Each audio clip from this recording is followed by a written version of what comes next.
In a quaint little town, nestled between rolling green hills and the gentle hum of a nearby river, there lived a woman named Eleanor Whitmore. In her youth, Eleanor had been the heart and soul of her family, the kind of mother whose love radiated so strongly it wrapped her 3 children in a cocoon of warmth. Her children, Joseph, Amelia, and Clara, had been her world. She had raised them alone after the death of her husband when they were still young, pouring all her energy into their happiness and success.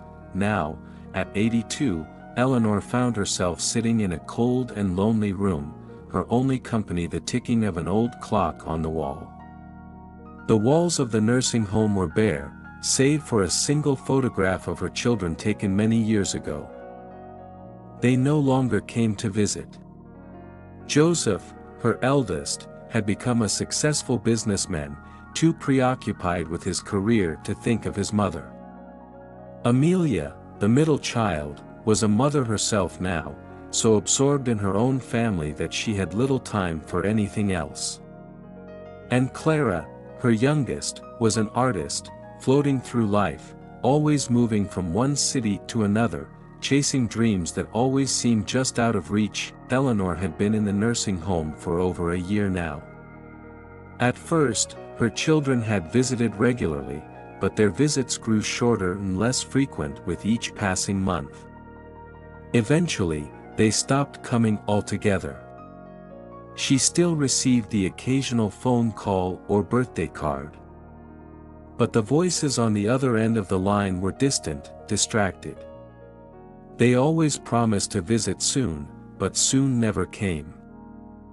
Eleanor's heart ached with the loneliness that settled deep into her bones. She had given her children everything, her time, her energy, her love. She had worked multiple jobs to send them to good schools, had sat up with them through sleepless nights when they were sick, and had celebrated every one of their triumphs. She had never expected anything in return.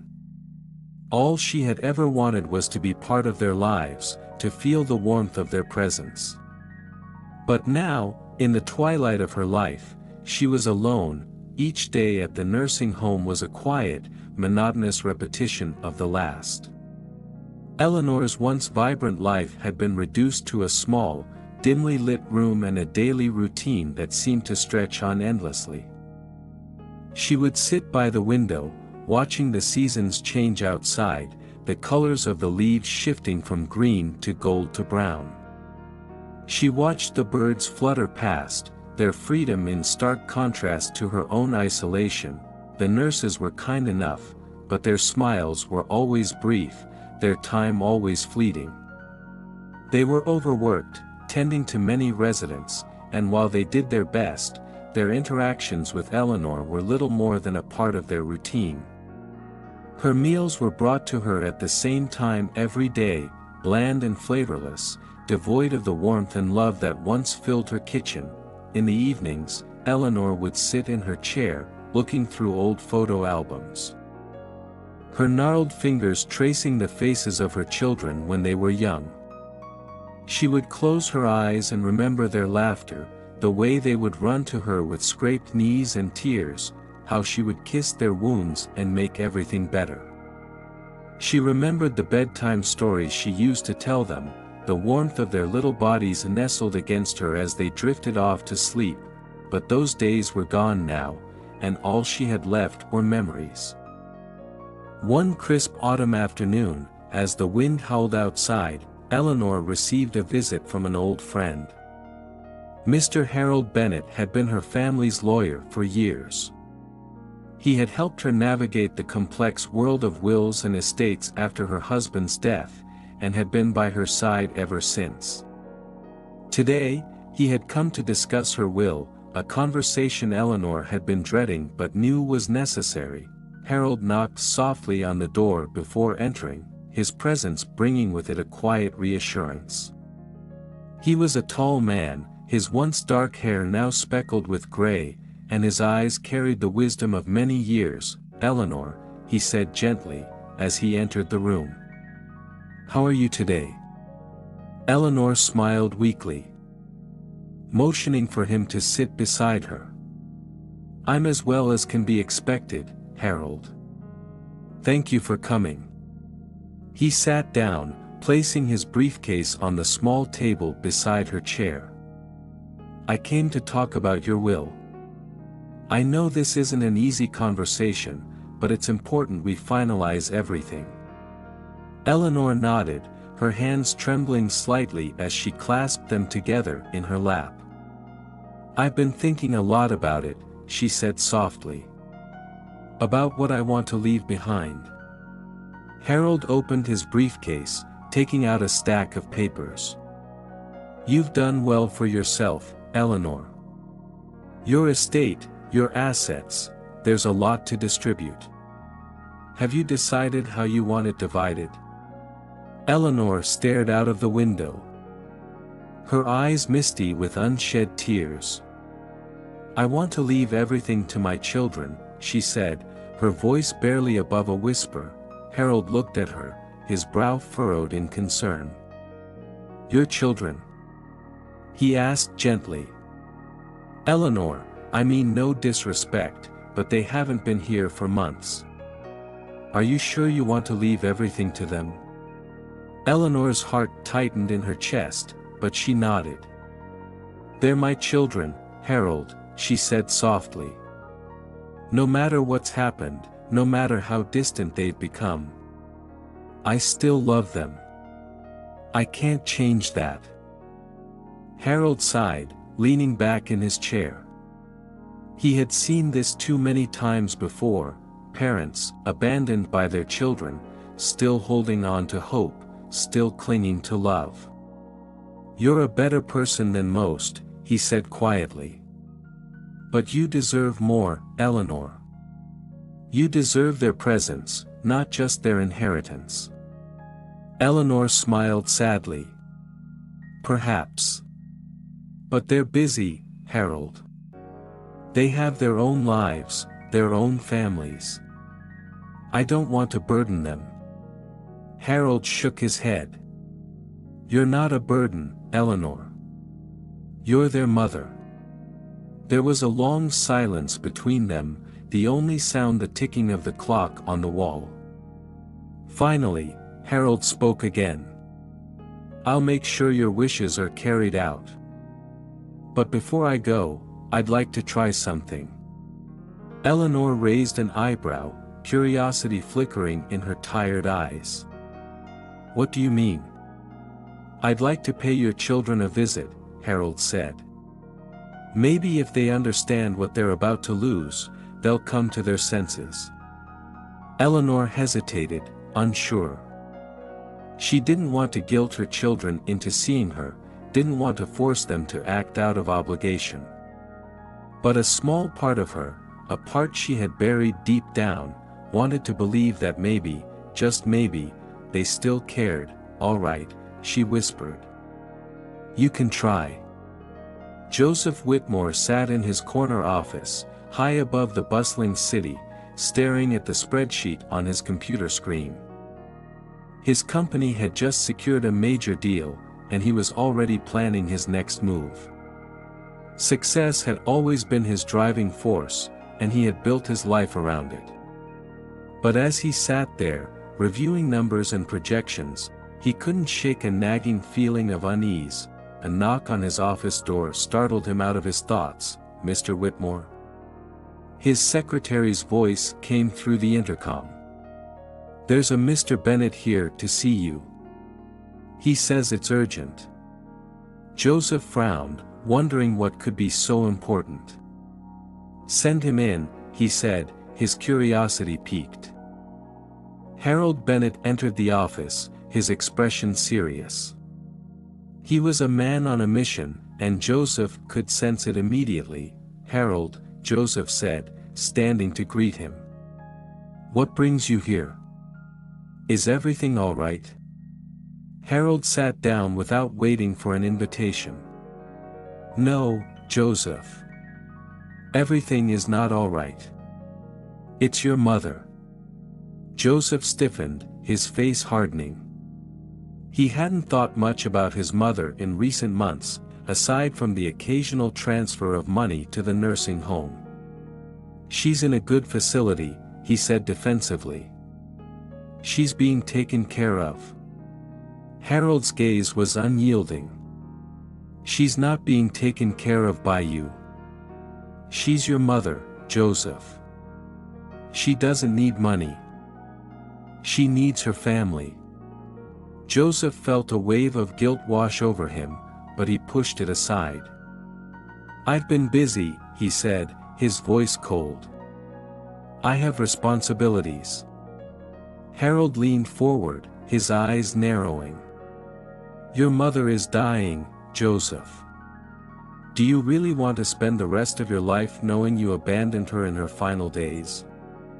Joseph's heart sank, his mind racing. He had always assumed his mother would be fine, that there would be time to visit her later. But now, hearing the words dying felt like a punch to the gut. She's dying." He whispered, his voice barely audible. Harold nodded, his expression softening slightly. "She doesn't have much time left, Joseph. She's been sitting in that nursing home, day after day, waiting for you and your sisters to come. And you haven't. She still loves you, still wants to leave everything she has to you.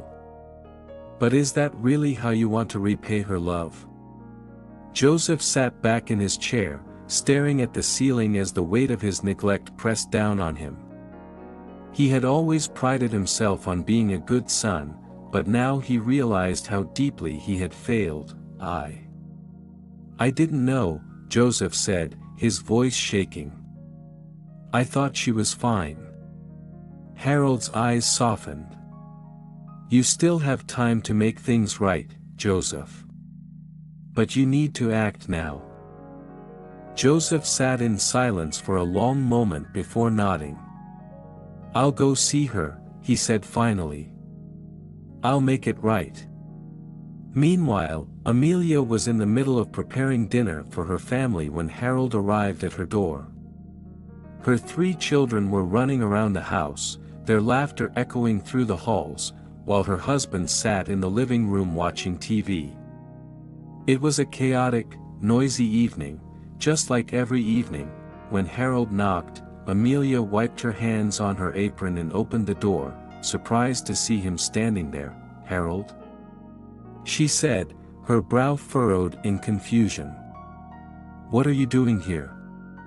Harold stepped inside, his expression grim. "I need to talk to you about your mother." Amelia sighed, already feeling the weight of her own guilt creeping up. She had meant to visit her mother, had even planned a few trips, but something always came up: soccer games, school events, work obligations. "I know, I've been meaning to visit. I've been so busy." Harold shook his head, his voice firm. "Amelia, your mother doesn't have much time left. She's alone in that nursing home, waiting for you. She needs her family, not your excuses." Amelia's heart clenched at his words. She had always justified her absence by telling herself that her mother understood, that she was busy raising her own family. But now, hearing that her mother was dying, she realized how selfish she had been. "She's dying?" Amelia whispered, her voice trembling. Harold nodded. "Yes. And she's waiting for you. She still loves you, still wants to leave everything to you. But is that really how you want to honor her?" Amelia's eyes filled with tears as the full weight of her neglect crashed down on her. She had been so wrapped up in her own life, her own responsibilities, that she had forgotten the woman who had sacrificed everything for her. "I need to see her," Amelia said, her voice breaking. "I need to be there." Clara was in her art studio, surrounded by half-finished paintings and scattered brushes, when Harold arrived. She had always been the free spirit, the one who drifted from place to place, never settling down. Her art was her life, and she had always used it as an excuse to avoid the responsibilities of family. When Harold knocked on the door, Clara was lost in her work, the strokes of her brush quick and deliberate. She didn't hear him at first, but when the knock came again, louder this time, she set her brush down with a sigh and opened the door. "Harold," she said, her voice tired. "What are you doing here?" Harold stepped inside, his expression serious. "Clara, we need to talk about your mother." Clara's heart sank. She had been avoiding this conversation for months. She knew she should have visited her mother, should have been there for her, but she had always found a reason not to. "I know," she said quietly. "I've been meaning to visit, but, no more excuses, Clara," Harold interrupted. "Your mother doesn't have much time left.